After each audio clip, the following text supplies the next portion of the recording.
এখনো ষড়যন্ত্র হচ্ছে বিএনপিকে ক্ষমতা থেকে বাইরে রাখার জন্য। পারবেন না, পারবেন না।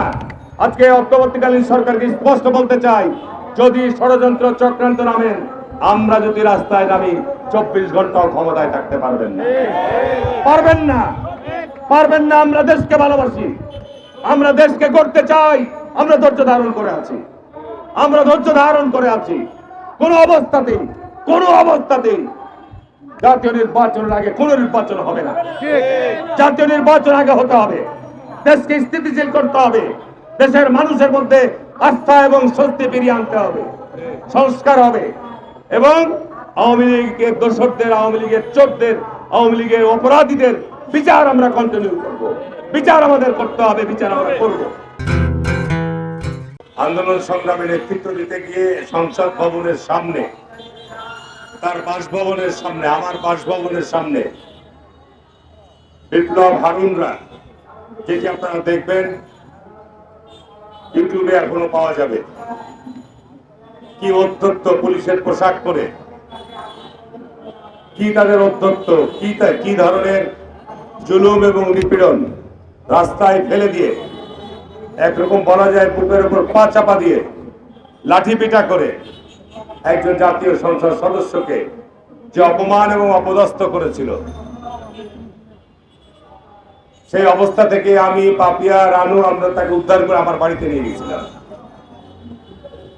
যারা এই অপরাধটি করেছিল, যারা এই উদ্ধত্ত আচরণ করেছিল রাষ্ট্রীয় পুলিশের পোশাক পরে, তারা আজকে দেশে নাই। কি ঠিক না বেঠিক বলছি? তাদের উদ্ধত্ত আচরণের কারণেই জুলাই এবং আগস্টের সৃষ্টি হয়েছে। আজকে যদি হারুন এবং বিপ্লব বাংলাদেশে থাকতো, আর কেউ না হলেও জাতীয়তাবাদী ছাত্রদল, জাতীয়তাবাদী যুব দলের ছেলেরা এই প্রেস ক্লাবের চত্বরে তাদেরকে টাঙ্গিয়ে পিটাতাম, তাদের টাঙ্গিয়ে পিটাতাম। যে বাংলাদেশে পুলিশ আইন প্রজ্ঞানী সংস্থা হিসাবে এই ধরনের দৌর্দত্য অপরাধ করতে পারে না। নোয়াখালী থেকে বারবার নির্বাচিত মাননীয় সাবেক সংসদ সদস্য জনাব জয়নাল আবেদিন ফারুক ভাই, আমার অত্যন্ত প্রিয় বড় ভাই, যিনি আন্দোলন সংগ্রামের সাথে অদ্যাবধি নিবেদিতভাবে কাজ করে যাচ্ছেন। আজকের এই যে আলোচ্য বিষয়, জাতীয় সংসদের নির্বাচন আগে না স্থানীয় সরকার নির্বাচন আগে হবে, এটি মূল আলোচ্য বিষয়। আজকে অন্তর্বর্তীকালীন সরকার 5ই আগস্টের পর 8ই আগস্ট শপথ গ্রহণ করেছেন। 6 মাস পার হয়ে গেছে। বিচার এবং সংস্কার নিয়ে ওনারা কাজ করছে, কথা বলছে, কিন্তু জনগণের মধ্যে স্বস্তি ওনারা আনতে পারে নাই। কোন সেক্টরেই কিন্তু আজকে জনগণের মধ্যে স্বস্তি নাই। কারণ একদিকে দ্রব্যমূল্যের ঊর্ধ্বগতি রোধ করতে ব্যর্থ হয়েছেন, দেশের আইন শৃঙ্খলা পরিস্থিতি উন্নত করতে ব্যর্থ হয়েছেন এবং সংস্কারের কথা বলে যে দীর্ঘসূত্রিতা করছেন, এটি জনসাধারণ ভালোভাবে নিচ্ছে না। দীর্ঘ প্রায় 18 বছর যাবৎ 2006 সালের পর থেকেই বাংলাদেশের জনগণ, বাংলাদেশের ভোটাররা, প্রায় 2টি প্রজন্মের ভোটাররা, যারা তাদের ভোট প্রদানের মধ্য দিয়ে সত্যিকারের জনপ্রতিনিধি নির্বাচন করতে পারে নাই। বর্তমান সরকারের প্রায়োরিটি কি, গুরুত্ব কোনটা, প্রধান গুরুত্বতম কাজ বাদ দিয়ে যদি এদিক ওদিক চিন্তা করেন, তাহলে দেশের সংকট আরো বাড়বে, সরকারের কে নিয়ে দেশবাসীর মধ্যে সন্দেহের দানা বাঁধবে। ইতিমধ্যে বহু কিছুর ক্ষেত্রেই সরকার সন্দেহের দানা তৈরি করেছেন। যেমন ক্ষমতায় থেকে সরকারি দল গঠন করার একটি অপপ্রয়াস চালাচ্ছেন, যেটি নিয়ে ইতিমধ্যে অনেক কথা হচ্ছে। সরকারের যারা উপদেষ্টা পদে দায়িত্বে রয়েছেন, তারা ছাত্রদেরকে নিয়ে দল গঠন করবেন। তাহলে উচিত ছিল তাদেরকে এই অন্তর্বর্তীকালীন সরকারের উপদেষ্টাদের পদে আগে থেকে না নেওয়া। তাদেরকে দিয়ে আজকে রাজনৈতিক দল গঠন করতে চাচ্ছেন। আমরা এটাকে অভিনন্দন জানাই, নতুন দল হোক, অসুবিধা নাই। কিন্তু যদি সরকারি ছত্র চাই, তারা যদি রাজনৈতিক দল করতে চায়, এটি বাংলাদেশের ইতিহাসে অতীত যে ঘটনাগুলি রয়েছে, 111 বলেন, এরশাদের সময় বলেন, যারা এই সমস্ত দল গঠন করতে চেয়েছে, এর অভিজ্ঞতা মোটেও ভালো নয়। সুতরাং সরকারকে বলবো যে সরকার, আপনি বাংলাদেশের জনগণের কাছে বিতর্কের জন্ম দিয়েন না। আজকে এই গত আন্দোলন সংগ্রামে বড় স্টেক হোল্ডার কারা? জাতীয়তাবাদী দল। কোন সন্দেহ আছে? গত 15 বছর 16 বছর বাংলাদেশ জাতীয়তাবাদী দলের বিভিন্ন পর্যায়ের যে পরিমাণ নেতা কর্মী গুমের শিকার হয়েছে, হত্যাকাণ্ডের শিকার হয়েছে, মামলার শিকার হয়েছে, বাংলাদেশের কোন রাজনৈতিক দল এত স্যাক্রিফাইস করেছে? ঠিক। সুতরাং আজকে বাংলাদেশ জাতীয়তাবাদী দলের জায়গা থেকে সুস্পষ্টভাবে বলা হচ্ছে যে আগে জাতীয় নির্বাচনের আয়োজন করুন। কারণ বাংলাদেশ একটি অস্থিতিশীল অবস্থায় রয়েছে। ঠিক না বেঠিক বলছি ভাইরা আমার? বাংলাদেশ নিঃসন্দেহে একটা অস্থিতিশীল অবস্থায় রয়েছে। বাংলাদেশে স্থিতিশীলতা ফিরিয়ে আনার জন্য জাতীয় নির্বাচন অবিলম্বে অনুষ্ঠান করা দরকার। জাতীয় নির্বাচন অনুষ্ঠিত হলেই একটা দেশে স্থিতিশীলতা ফিরে আসবে। প্রশাসন, আইন প্রজ্ঞারী সংস্থা এবং সর্বত্রই একটি স্থিতিশীল অবস্থা ফিরে আসবে। যদি স্থিতিশীল অবস্থা ফিরে না আসে, দেশ একটা অকার্যকর রাষ্ট্রের দিকে এগিয়ে যাবে। আজকে কারা আগে স্থানীয় নির্বাচন চাই? আমি প্রিয় সাংবাদিক ভাইদের কাছে বলবো যে আজকে কারা আগে স্থানীয় সরকার নির্বাচন চাই?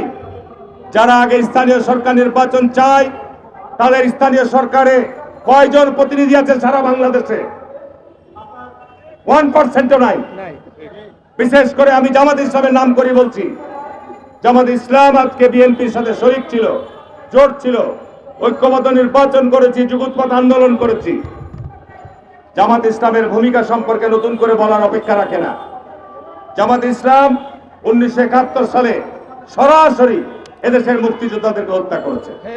জামাত ইসলাম এদেশের সরাসরি মুক্তিযুদ্ধের বিরোধিতা করেছে। জামাত ইসলাম 1971 সালে সরাসরি তারা বলেছে পাকিস্তান সেনাবাহিনী এবং জামাত ইসলাম হচ্ছে একমাত্র দেশপ্রেমিক। এটি ছিল তাদের 71-এর স্লোগান। কি ঠিক না বেঠিক বলছি ভাইরা আমার? ঠিক তারপরেই দেখেন, আমরা যখন শহীদ রাষ্ট্রপতি জিয়াউর রহমান বহুদলীয় গণতন্ত্র প্রবর্তন করলেন, এরশাদ সাহেব রাতের অন্ধকারে ক্ষমতা দখল করলেন, আমরা রাস্তায় আন্দোলন করছি। সমস্ত রাজনৈতিক দল আন্দোলনের এক পর্যায়ে আন্দোলনের পিঠে ছুরিকাঘাত করে যারা ঘোষণা দিলেন যে এরশাদের অধীনে যারা যাবে তারা জাতীয় হবে না। কি এরশাদের সাথে নির্বাচনে চলে যায়নি? কি আমরা গেছিলাম? আমরা যাইনি বলে দেশে গণতন্ত্র ফিরিয়ে এনেছিলাম। আবার দেখেন 1991 সালে নির্বাচনের মধ্য দিয়ে বিএনপি ক্ষমতায় আসলো, আবার শুরু হলো ষড়যন্ত্র। আবার এই দলটি আওয়ামী লীগের সাথে কেয়ারটেকার আন্দোলনের নাম করে তারা ঐক্যবদ্ধ আন্দোলন করে জামাত আওয়ামী লীগের সাথে যোগপথ আন্দোলন করে দেশে একটা অরাজকতা তৈরি করলো। ফসল কি হয়েছে? আপনাদের শীর্ষ নেতারা আওয়ামী লীগ ক্ষমতায় এসে কিন্তু সবকে ফাঁসিতে ঝুলিয়েছে। ঠিক না বেঠিক বলছি ভাই আমার? আবার এখন তারা দেখেন এই প্রফেসর ইউনূসের সময় আজকে বিএনপি বৃহত্তম রাজনৈতিক দল, দেশে যেখানে স্থিতিশীলতা ফিরিয়ে আনা দরকার তার বিরুদ্ধে তারা অবস্থান নিয়েছে। আমি জামাত ইসলামের কাছে প্রশ্ন রাখতে চাই যে আপনারা স্থানীয় নির্বাচন আগে যাচ্ছেন কেন? স্থানীয় নির্বাচন দিলে কি আপনাদের সুবিধা হবে? কয়টা আপনাদের স্থানীয় সরকার সারা বাংলাদেশে 4,500 ইউনিয়ন পরিষদের মধ্যে কয়টা চেয়ারম্যান জামাতের আছে?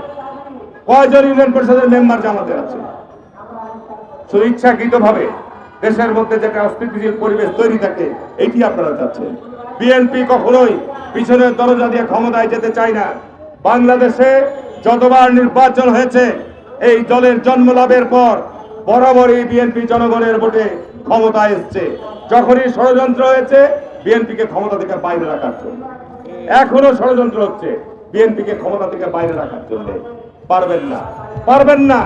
আজকে অন্তর্বর্তীকালীন সরকারকে স্পষ্ট বলতে চাই, যদি ষড়যন্ত্র চক্রান্ত নামেন, আমরা যদি রাস্তায় নামি 24 ঘন্টাও ক্ষমতায় থাকতে পারবেন না।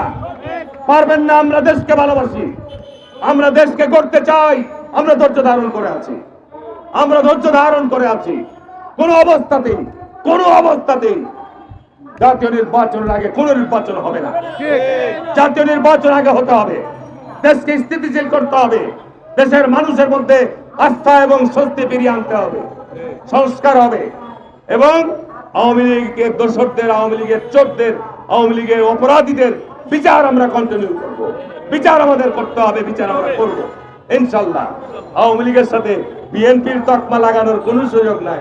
কেউ কেউ সুড়সুড়ি দিচ্ছেন যে আজকে জামাত বিএনপি মনে হয় আওয়ামী লীগের সাথে তকমা লাগছে। নো, আওয়ামী লীগ কর্তৃক বিএনপি যে সাফার করেছে, বেগম খালেদা যে সাফার করেছে, তারেক রহমান যে সাফার করেছে, গোটা বিএনপির পরিবার যে সাফার করেছে, এটি কে করেছে? কোন দল করেছে? কি কথাটা ঠিক না বেঠিক বলছে ভাইরা? সুতরাং বক্তব্য আর বাড়াবো না। মাননীয় প্রধান অতিথি এখানে আছেন, আমাদের জায়গা থেকে স্পষ্ট কথা, একেবারে স্পষ্ট কথা, জাতীয় নির্বাচনের আগে কোনো নির্বাচন হবে না। জাতীয় নির্বাচন আগে হবে এবং ইনশাল্লাহ এই গত 15 বছর যে ত্যাগ এবং স্যাক্রিফাইস করেছি, আমরা আশ্বাস দিতে পারি যদি বিএনপি ক্ষমতায় আসে, স্থানীয় সরকার নির্বাচন হবে, আবার সুষ্ঠু, পক্ষপাতিত্বমূলক, নিরপেক্ষ নির্বাচন হবে।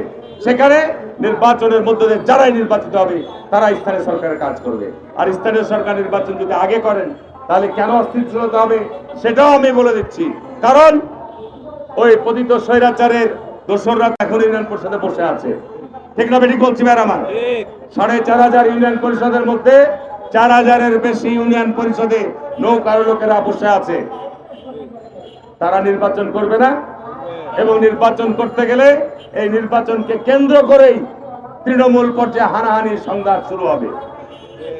তার কারণ স্থানীয় জনগণ ওই সমস্ত হায়নাদেরকে গ্রহণ করবে না।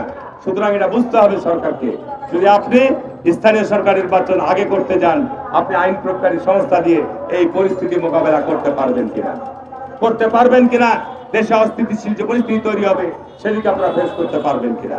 আমি আর বক্তব্য না বাড়িয়ে আমি আবারও এই তৃণমূল নাগরিক আন্দোলনের আজকের যারা আয়োজন করেছেন, প্রিয় সাংবাদিক বন্ধুরা যারা এখানে এসেছেন, আমাদের কণ্ঠ, আমাদের বক্তব্য আপনারা দয়া করে গণমাধ্যম, ইলেকট্রনিক্স মাধ্যমে স্পষ্টভাবে প্রচার করুন। আমরা স্পষ্ট বলছি, জাতীয় নির্বাচনের আগে অন্য কোন নির্বাচন। ধন্যবাদ সকলকে। আসসালামু আলাইকুম ওয়া রাহমাতুল্লাহি ওয়া বারাকাতুহু।